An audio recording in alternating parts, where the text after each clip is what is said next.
দোস্ত 1971 সালে 16ই ডিসেম্বর মহান মুক্তিযুদ্ধের মাধ্যমে অর্জিত বাংলাদেশের বিজয় দিবসকে ভারতের ঐতিহাসিক বিজয় বলে উল্লেখ করেছেন নরেন্দ্র মোদী। দোস্ত নরেন্দ্র মোদীর এমন কথার কড়া জবাব দিলেন সমন্বয়ক হাসনাত আব্দুল্লাহ। এন্ড সেকেন্ড নিউজটি থাকবে দোস্ত সাকিব আল হাসানের জন্য রয়েছে বিশাল একটি দুঃসংবাদ। দোস্ত আইসিসি নতুন র্যাঙ্কিং প্রকাশ করেছে। 206 পয়েন্ট নিয়ে সাকিব কত নম্বরে আছে জানলে আপনি চমকে উঠবেন। সালাম নমস্কার দোস্ত। দোস্ত 1971 সালের 16ই ডিসেম্বর পাকিস্তানি হানাদার বাহিনীর আত্মসমর্পণের মাধ্যমে বাংলাদেশ স্বাধীনতা লাভ করে। দোস্ত 1971 সালের 25শে মার্চ কাল রাতে পাকিস্তানি হানাদার বাহিনী এদেশের জনগণকে নির্মমভাবে হত্যা করে।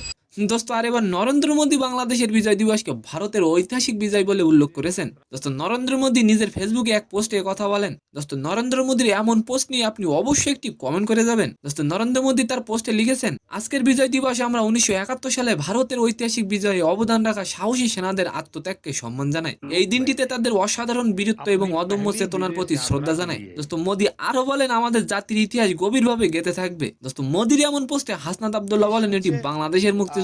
পাকিস্তানের বিরুদ্ধে বাংলাদেশের স্বাধীনতার জন্য এই যুদ্ধ সংগঠিত হয়েছিল, কিন্তু মোদী দাবি করছে এটি ভারতের যুদ্ধ। তাদের বক্তব্যে বাংলাদেশের অস্তিত্ব উপেক্ষিত। দোস্ত হাসনাত আব্দুল্লাহ আরো বলেন, এটি আমি বাংলাদেশের হুমকি হিসেবে দেখি।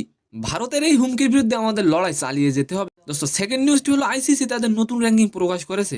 দোস্ত তবে সাকিব আল হাসানের জন্য রয়েছে বিশাল একটি দুঃসংবাদ। দোস্ত আইসিসি র্যাঙ্কিং এ 1 থেকে সাকিব চলে গেছেন 6ষ্ঠ স্থানে। আইসিসি র্যাঙ্কিং ওডিআইতে শীর্ষ স্থানে আছেন হাসারাঙ্গা এবং দ্বিতীয় স্থানে আছেন মোহাম্মদ নবী। তো সম্মানিত দর্শক, আজকের ভিডিওটি কেমন লাগলো অবশ্যই কমেন্ট বক্সে জানাবেন। আর ভিডিওটি যদি ভালো লাগে অবশ্যই একটি লাইক দিয়ে আমাদের চ্যানেলটিকে সাবস্ক্রাইব করে দিবেন। ধন্যবাদ।